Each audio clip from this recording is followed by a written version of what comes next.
Spencer. He's from Kronk. He's from Toronto, Canadian guy. He worked with Emmanuel Stewart, respect, and he undefeated. He's dangerous, but nobody knows. Like I know he had good sparring with Adonis Stevenson. Like these couple guys probably with. David Lemieux, he said. Billy Joe Maybe, Saunders. yeah, Bill Joe Saunders, David Lemieux. Yeah, he looks good. Did you watch tape of him at all before accepting the fight? Not now.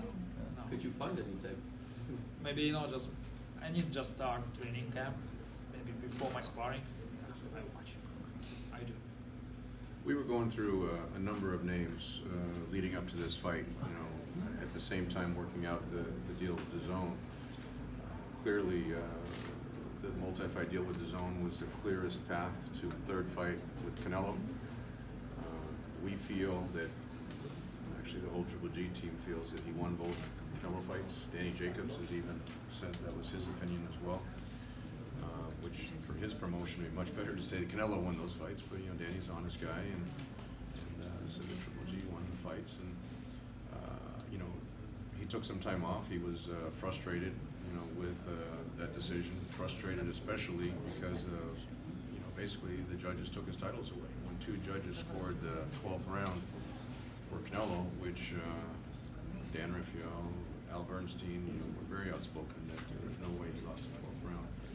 He would be still a champion. Now, this is a non-title fight. This is the first non-title fight that I've worked with Triple G with. The weight is over 160 pounds, it's 164. And a guy like Steve Rolls, we were talking about Brandon Adams, but Brandon Adams kind of went by the wayside because he had lost to Willie Monroe, who Triple G had beat pretty clearly. It's a great fight for Charlo, but that shows you the standard that Gennady's held to at the level of his career. It's a great opponent for Charlo, but Gennady would have been criticized for Brandon Adams. Ndam was in the mix.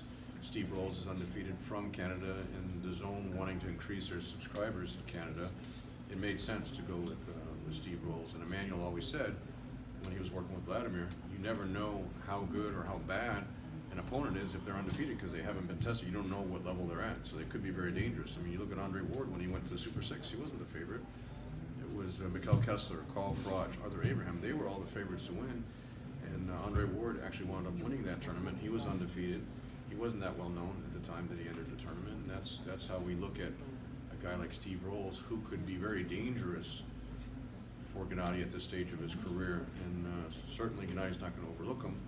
But that's exactly the type of fight that, look, with Rocky Fielding, we knew he had gotten flattened by Callum Smith in one round. So you kind of knew where Rocky Fielding was. I would be willing to bet that a guy like Steve Rolls would also knock out Rocky Fielding. And so, I think this is a solid fight for Gennady. Naturally, Gennady is the favorite. This is the homecoming for Gennady in Madison Square Garden, where he really built his career. And the first fight of a multi-fight deal with DAZN. Good night.